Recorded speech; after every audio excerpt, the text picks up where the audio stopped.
In this video, we're going to talk about the multiplication and division properties of equality. So we looked at a video, or we did a separate video where we looked at the addition and subtraction properties of equality, and we're essentially doing the same thing today. We have the same idea in this video, but we're just working with different operations, not addition and subtraction anymore, but multiplication and division.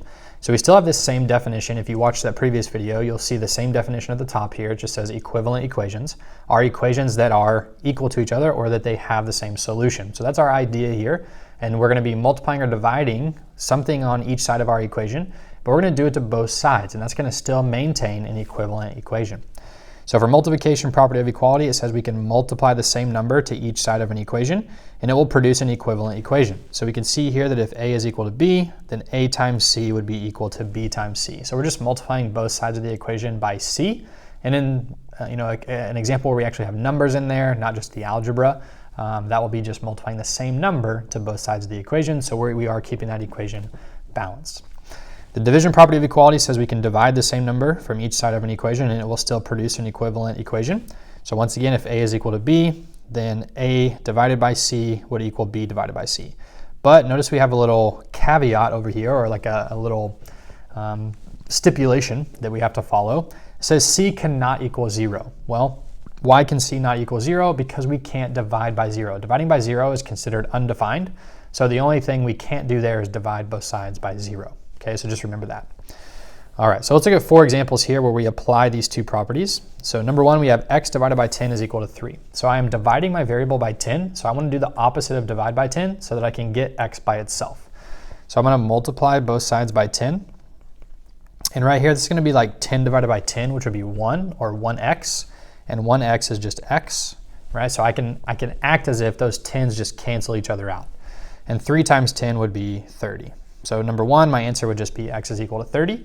And if I plugged in 30 right there, then I could see 30 divided by 10 would equal 3. So we know we did it correctly.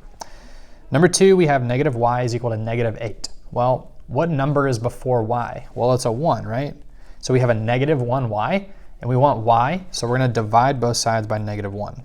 So that just simply changes the sign of my negative 8. So y, if negative y is equal to negative 8, then positive y would equal positive 8. That's the logic there. All right, number 3, we have 8 is equal to 0.5 or 1/2 x. So now 0.5 right next to x means we are multiplying. So we're going to divide because that's the opposite. So we're going to divide by 0.5. Now this is a little bit strange if we wrote 0.5 as a fraction because it would be a complex fraction, right? It would be like 8 divided by 1/2. So for that, remember if it's 8 divided by 1/2, we're going to keep the first number, change the second number, or excuse me, flip the second number to its reciprocal and then change to multiplication. So this would basically just be 8 times 2, which is 16. So we could say x is equal to 16, right? And then if we plug that back in for x in our original equation, half of 16 would be 8. So we know we did it correctly. And the last one, number 4, we have y divided by negative 4 is equal to 5. So this is very similar to number 1, where we are dividing by something, so we want to go ahead and multiply by the denominator. So let's multiply both sides by negative 4. And negative 4 divided by negative 4 would be 1, so that will cancel each other out. And we get y is equal to negative 20, because 5 times negative 4 would be negative 20. And if we took negative 20 and plugged it in right there for y, negative 20 divided by negative 4, negative divided by negative is a positive, and 20 divided by 4 is 5. And we did it right. So that's how we can use the multiplication and division properties of equality.